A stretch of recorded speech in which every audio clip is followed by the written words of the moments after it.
שאלה למי יש? יש לך שאלה? תן לה שם. ערב טוב. אני בחורה שנחשבת מבית חרדי. אני משתדלת להתערב עם הבית. אין לי שום קשר לדת, בעיקרון. אני נראית כמו שאני נראית, כי אני צריכה לראות ככה. בינתיים אין לי ברירה. אני לומדת בבית ספר חרדי, אבל שום טעם בעניין. כאילו, אני לא מרגישה בזה שום עניין. למה? בתכלס אני יודעת אני שומעת שאתה מחזיר בתשובה, אנשים הופכים לחרדים, הכל טוב ויפה. אני יודעת שאני מבחינתי סובלת מאוד מבחינת היותי חרדית. סבל בשבילי, זה לא טוב לי, לא כיף לי. אני אומרת, למה? אני שומעת אנשים שבאמת חוזרים בתשובה, זה באמת מרגש. אבל למה? אני יודעת שהם הולכים לסבול, הם באמת הולכים לסבול. שואל אותך שאלה. חילונים סובלים או לא סובלים? הם סובלים מאוד, אבל הם יכולים ליהנות בחיים שלהם. אין להם מישהו שיסגור אותם, הם יכולים לעשות את הכיף שלהם. הבנתי, עכשיו אני שואל אותך שאלה. אדם ששותה משקה טעים, אבל הוא רעיל, אבל הוא אומר, אני בכיף כרגע, מה אכפת לי עכשיו מה יהיה בסוף, בעוד שעה, שעתיים, כרגע טוב לי? אדם נרקומן, לוקח סמים, אומר, מה אכפת לי מה יהיה אחר כך? אני נרקומן. אז מה אכפת לי? אני עכשיו מבסוט, אני עף, אני מרחף, בלי כסף. לא צריך מטוסים, לא בוינג, לא כלום. אני באוויר. מה אכפת לי? אחד שותה אלכוהול. אכפת לו בכלל איך הוא נראה? אכפת לו מה הוא עושה לאנשים? אכפת לו איזה בושות הוא עושה למשפחה? מה אכפת לו בכלל? הוא שיכור מבסוט. נכון, לא אמור להיות אכפת לו, הוא עכשיו נהנה מזה, אז למה שיהיה אכפת לו? בדיוק. ואיך אנחנו מתייחסים לשיכור ונרקומן?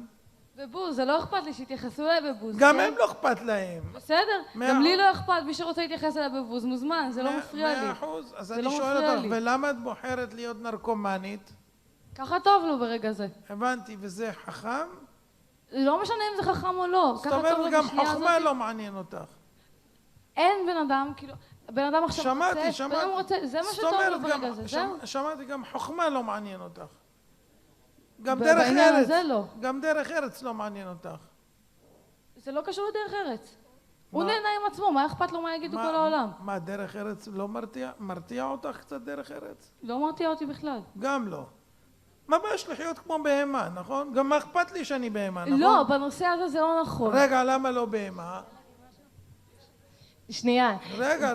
בשביל אלה שלא שומרים תורה ומצוות, שידעו שזה בכלל לא מייצג את כל הציבור החרדי. אני למשל בחיים מאושרים. ואני מאחלת לך שבעזרת השם... כן, אבל אני אסביר לך, את רוצה לחיות חיי בהמה, כאילו, שהיא עושה מה שבא. אני יודעת, אני עצמי, אם היו שואלים אותי לפני שנה, אז הייתי אומרת, כן, אני רוצה בציבור החילוני, באמת משהו שם מושך אותי יותר, הרבה יותר. ברגע זה, כאילו, הרבה יותר מושך אותי הציבור, בוא נגיד איך קוראים לו היום, הכתום. כן. יש להם שם גם תורה. התורה זה לא מה שמפריע לי. בתורה יש המון יופי, יש המון דברים טובים, כן? אבל איך שלוקחים את זה אצל החרדים, זה הכל בפנאטיות, בקיצוניות. בקיצור, מה שחסר לך זה הבחורים של הכתומים, נכון? לא, ממש לא. לא? בחורים לא מעניינים אותי בגרוש. אז מה, כתום? זה לא הכתום, אז תקחי כתום. זה הדרך חיים, זה האידיאל שלהם. איזה אידיאל? זה אידיאל ארץ ישראל, בשבילי ארץ ישראל. מישהו אמר לחרדים שלא צריך את ארץ ישראל? אבל תראי איך חרדים מתנהגים בקשר לארץ ישראל. חרדים אומר אותם בגרוש ארץ ישראל. מה את מדברת? המשפחה שלי חרדית, אני יודעת. הם גרים בירושלים? שמחת זקנתי, זה לא קשור, מיליון אנשים גרים בירושלים. למה הם גרים בירושלים ולא בניו יורק? יש גם הרבה חרדים שגרים בניו יורק. אני שואל, הם שמה גדלו, אבל למה ההורים שלך פה? ההורים שלי? לא יודעת, כי לא, תשאלי אותם, הם מוכנים לעזוב את הארץ, תשאלי אותם.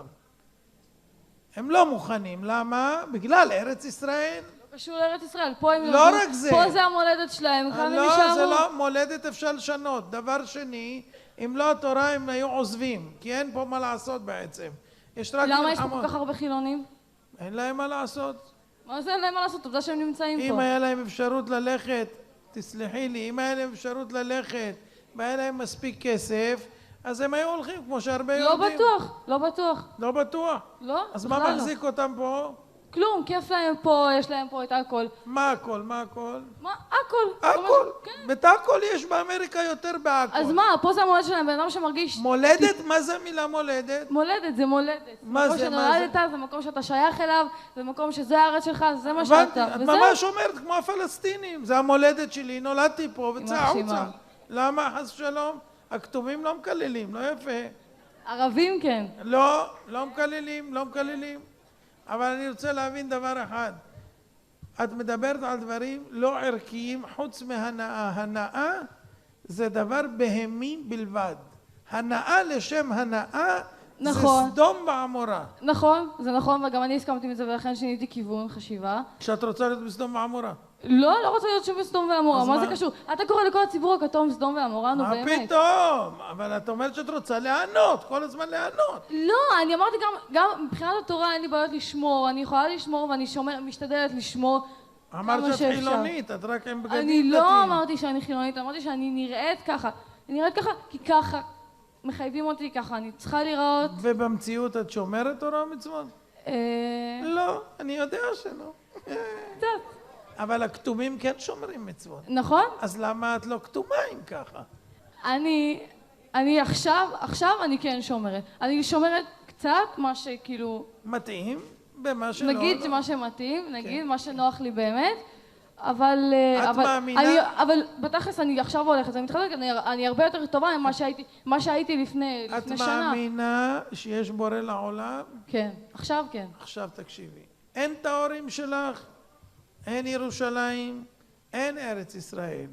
יש בורא לעולם שציווה בתורה למי שנולד כיהודי לקיים את מצוותיו באשר הוא, בין אם הוא לבד בקונגו או באוסטרליה או בישראל או בכל מקום אחר. עכשיו תסבירי לי למה את לא רוצה לשמור את מצוותיו כשתצטרכי לעמוד לפניו. כי לא נוח לי. אבל לא נוח יעלה ביוקר. נכון, אבל זה יותר מדי רחוק בשביל שזה ישכנע אותי. מה זה קשור אם זה רחוק? זה רחוק, זה לא יכול לשכנע אותי. אני עכשיו לא אשתכנע, שיגידו לי תלכי עכשיו 4 שעות ויהיה לך שם 1,000 שקל. לא משכנע אותי, בכלל לא. שמעתי. אבל עונש יגיע. אז שיגיע. מה את אומרת? הוא יגיע, בסדר, הוא יגיע, אבל למה אני צריכה לסבול? בואי נעשה ניסיון. הרי בואי נראה מה זה כשיגיע. תנסי, אתם מדליקים תנור בשבת? תנור, יש לכם חמין בשבת? כן. יש תנור או פלטה? פלטה. תנסי לשבת עליה 5 דקות בשביל לראות מה יגיע אלייך עוד מעט, לא מיד, עוד מעט, תרגישי קצת. אבל זה משהו יותר מדי מיסטי. לכן ביקשתי שתשבי, רק שבת אחת, 5 דקות. אני יודעת, הגוף שלי לא יישרף. אני אהיה בקבר, אוקיי? לא, בגיהנום. אני אסביר. גוף שנשרף לא מרגיש. נשמה מרגישה. אם לוקחים גופה של מת ושורפים, הוא לא מרגיש, כי אין נשמה, היא לא מרגישה. הנשמה נשרפת. בסדר, אבל הגוף סובל. לא צריך את הגוף, הגוף לא סובל. הגוף זה כלום. כמו שהבגד הזה זה כלום, הגוף זה כלום. אני נותן מכה עכשיו בבגד, למי כואב? ליד? לא, לנשמה. אם תצא הנשמה, יתנו לך בפטיש 5 קילו, תרגישי? אז מי הרגיש? הנשמה. תודה. ומי נשרף אם שורפים והוא מרגיש? הנשמה. אז אני אומר לך שלהישרף בגיהנום זה הרבה יותר כואב מלשבת על הפלטה. ודבר נוסף אני רוצה שתדעי, שאם תרגישי פעם מה זה כעס אמיתי, וכשאת רותחת, מה זה רותחת מכעס? אדם נהיה חם ומזיע. איך הוא נהיה כזה דבר? אמרו לו מילה שפגעה בו, מילה, לא נתנו לו מכות. אמרו לו מילה שפגעה בו לפני כולם, הוא נהיה אדום והוא רותח מכעס. יש אנשים שיכולים לקבל שבץ.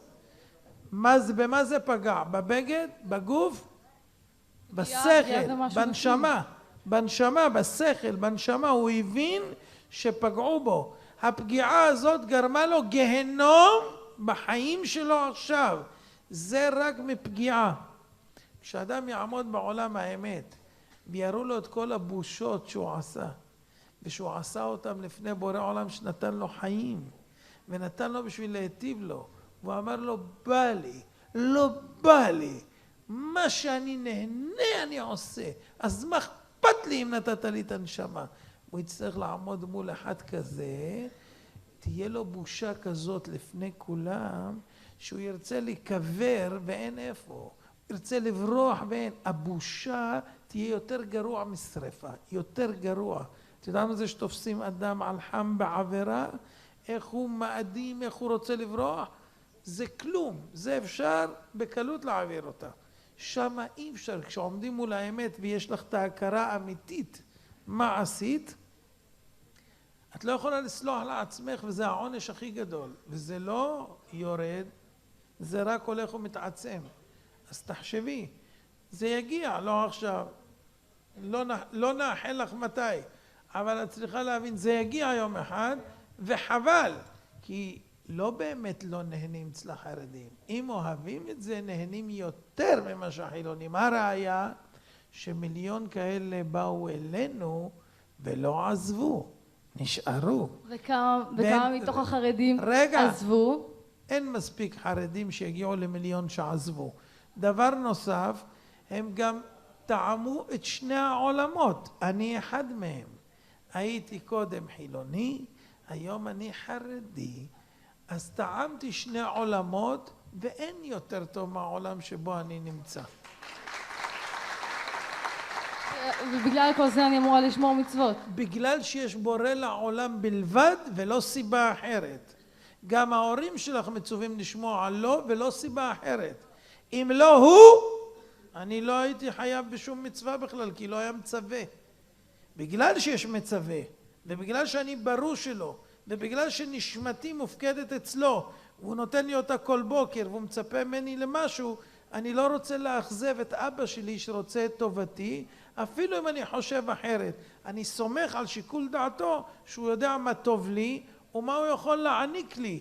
לכן אני הולך בדרכיו, שמח במצוותיו, מאושר בהישגים שאני משיג, ואפילו אם כרגע אני בעומס של עבודה בשביל לעשות את רצון השם יתברך, שזה גם מהנה, אני יודע שמצפה לי בסוף אושר לאין שיעור וגבול, שאם יתנו לי את כל כספו של עולם, אני אוכל להחזיק אותו רק 70-80 שנה, ואחר כך אני אשאיר אותו לאחרים, לי לא יישאר כלום. אבל אני יכול לצאת עם פקלה גדול של עבירות, שאני אשלם עליו אחר כך על אחד. חכם חושב על זה ואומר, רגע, אפשר גם להיות חרדי וליהנות מהחיים. כי האיסורים הם לא כאלה שלא מתירים דברים אחרים. מה שאסרה תורה התירה בדבר אחר, רק לעשות את זה בהיתר. זה הכל.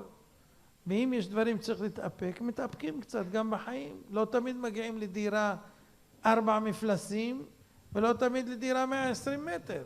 אז מה לעשות? מתחילים עם דירת חדר, עוברים ל2, לאט לאט, ככה בחיים. אי אפשר הכל. אי אפשר ביום אחד להביא 7 ילדים. סבלנות. עוד שנה, לאט לאט. אי אפשר הכל בבת אחת. מה לעשות? אבל עם הסבלנות ועם החוכמה, אפשר להבין גם איך אפשר ליהנות כתום, ורוד, כחול, עם כל הצבעים. ועכשיו אני כאילו אמורה להתאפק, נכון? אני עכשיו בא לי לראות סרט, אז אני אמורה להתאפק. איפה אני אמורה למצוא את הסיפוק? כאילו במקום לראות את הסרט, מה אני אמורה לעשות? יש סרטים של אמנון יצחק. אני רואה גם אותם. בסדר, מה זה קשור? הסרטים של אמנון יצחק נגמרים. בואי אני אסביר לך, סרט זה דמיון. את אוהבת לחיות בדמיון. נכון. תקשיבי. טוב שם. בטח. אמר פעם אורי זוהר דבר נפלא. אמר יש אנשים נכנסים לסרט, אחרי שהם יוצאים מהסרט אומרים וואו איזה סרט. זהו. הוא אומר למה הם דומים? לאחד שנכנס לניתוח, יצא מהניתוח, אומר איזה ניתוח. אומרים לו מה עבר בניתוח? אומר הורידו לי 2 אצבעות, לא הרגשתי. אומרים לו אבל יא שכל, אתה 100 יום בלי 2 אצבעות. אומר מה חשוב? אבל נהניתי. לא האמנתי שזה ילך כל כך מהר וזה לא כואב. אבל חסר לך 2 אצבעות, יא בן אדם. את חסרות לך 2 של הסרט. נתנו לך חיים, הלכו פייפן, לא עשית איתם כלום. מתו, הלכו. איזה כיף, הייתי מתה 2, איזה כיף. מילא את עושה משהו שייתן לך הנאה וגם עולם הבא, גם שכר בעולם הזה וגם... אני עושה מצוות, הנה אני מדבר, מתייגע, אבל תעשי חשבון, אני עומד פה מול 100 אנשים, תכפילי 2 שדיברתי, כפול 100 אנשים זה מאות של זכויות, יהודי אחד לקח ציצית ועוד אחד ואלה התחזקו ופה ושם באינטרנט רואים אותי ויצא מזה קלטת בכמה בשעתיים עשיתי זכויות, מי יכול לעשות דבר כזה? אז אני לא מקבל את זה עכשיו, גם אני כשמשקיע במקום מסוים לא מקבל את הרווחים מיד, אף אחד לא מקבל מיד רווחים, אבל אדם צובר וצובר וצובר והקדוש ברוך הוא משלם. היום אני לא צריך כסף, לא צריך כלום, אני עומד ברחוב, כולם ניגשים אליי, מה שאני מבקש יתנו לי. אתה רוצה לנסוע? אתה רוצה לבוא? יקנה לך משהו? קח אותך? עשה לך? היום אני רוצה להיות בחוץ לארץ, רק אני אומר, נו, לא אכפת לי. טס, חוזר, בלי כסף. מלונות הכי יפים, נותנים לי זה, מאכילים, משקים. מה חסר לי? מה עשיתי בשביל זה? מה עשיתי? לא השקעתי את הזמן בסרטים. כי אם הייתי משקיע בסרטים, הייתי רואה איך השחקנים נהנים על חשבוני. הם עשו סרט, לקחו את הכסף, הם מבלים, ואני בדמיון. אני החלטתי שאני אהיה הסרט, הבנת? לכן את יכולה לראות אותי בסרטים. תודה רבה. בהצלחה.